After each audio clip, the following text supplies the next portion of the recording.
Il y avait un berceau au premier étage. Je pourrais essayer d'y laisser une poupée.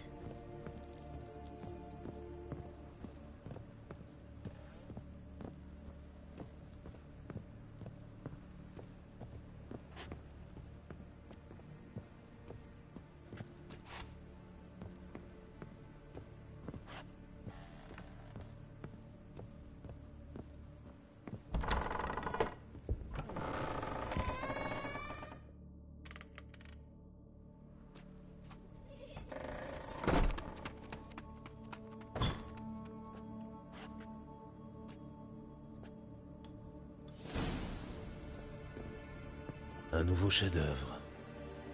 Un four, un foyer noirci. Oh, joie, une énigme. J'ai vu un four à la cave. Un autre indice s'y trouve peut-être.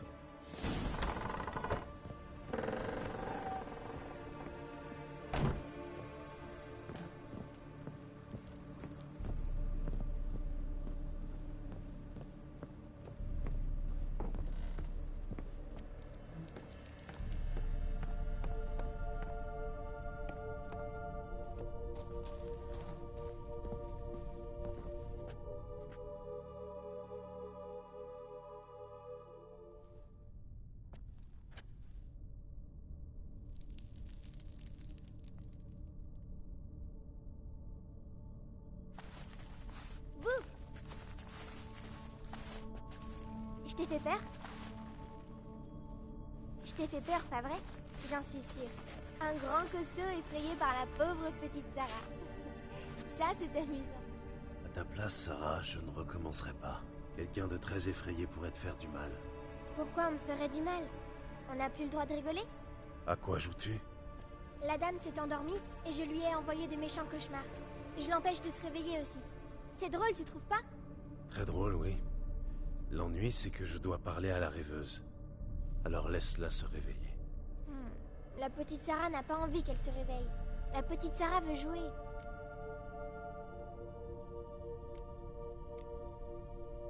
Tu as de la chance. Je sais que j'ai affaire à un Célicole inoffensif. Mais les autres ne le seront pas. Et là... Et comment tu sais que je suis un Célicole d'abord? Hein? Comment? Quand ça y ressemble et agit comme tel. Crois-moi, tu es un Célicole. Tu fais faire des cauchemars à la rêveuse. Tu l'empêches de se réveiller. Pourquoi tu la tourmentes? Je tourmente personne. Moi j'adore les cauchemars. Ce que j'aime, c'est quand cette grosse poule me court après. Avec ses grandes... Pourquoi vis-tu dans une maison hantée? Je vais te dire un secret. La maison n'est pas hantée du tout. C'est moi qui fais croire ça à tout le monde. Comme elle était vide, j'y suis venue.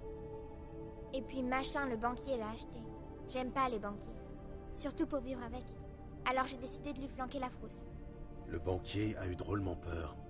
Mais comme il a payé cette maison très cher, il ne renoncera pas. C'est pour ça que tu dois trouver une autre maison. Pas question, je veux pas. Sarah, Novigrad n'est pas une ville pour un Célicole. Mais si tu tiens à y vivre, ça te regarde. Je te propose un marché. Quel genre de marché? Laisse la rêveuse tranquille. En échange, je dis au banquier que la maison est hantée pour de bon. Tu lui dirais ça? Et s'il te croit pas? Je suis sorceleur. Il me croira.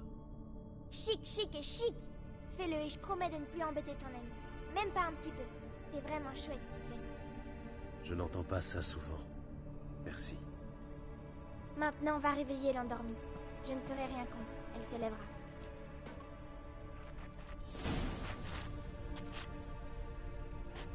Tes yeux jaunes font un peu peur. Regarde, les miens sont jolis.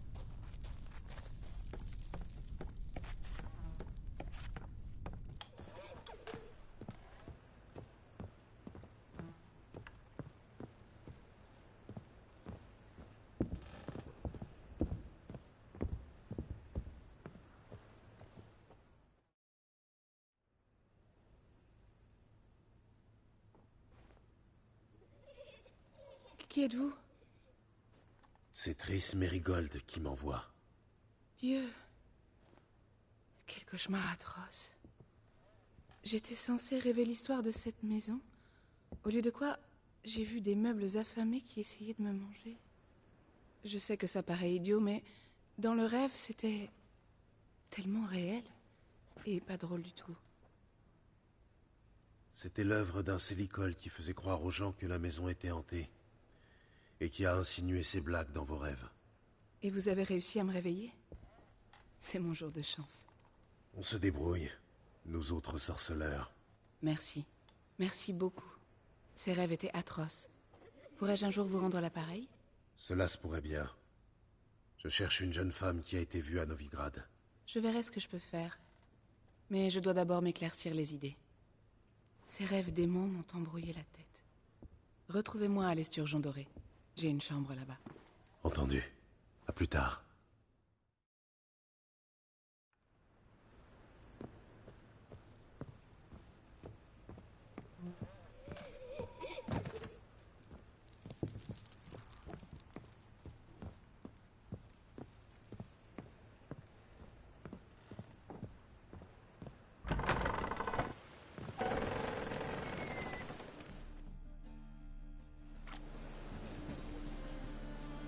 J'ai vu mademoiselle Corinne sortir, mais elle a refusé de me parler. Dois-je en conclure que l'affaire est résolue? Ou est-ce le contraire?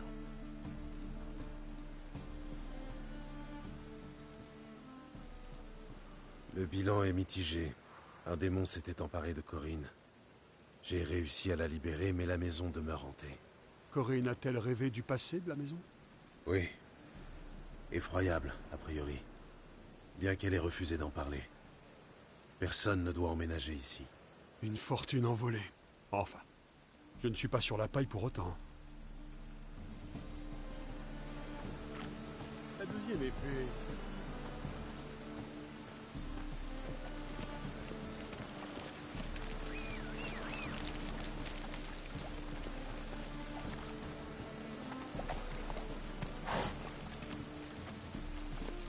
En avant!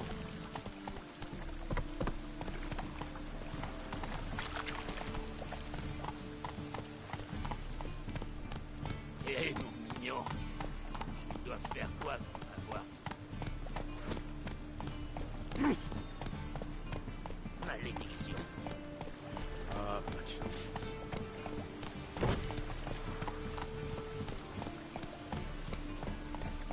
Notre monde brûlera dans le feu éternel.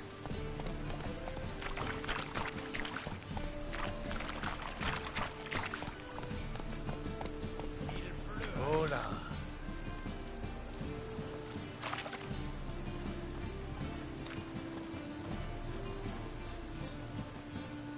C'est un scandale.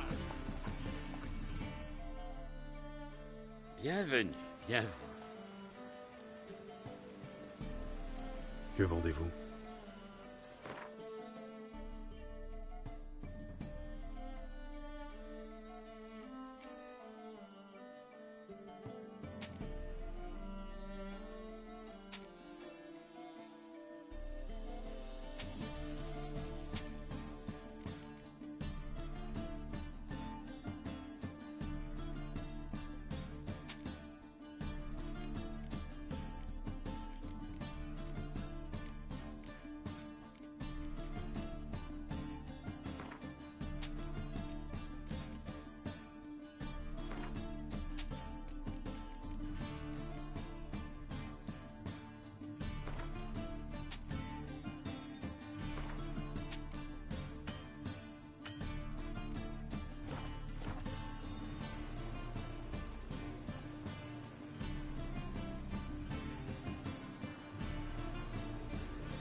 Adieu.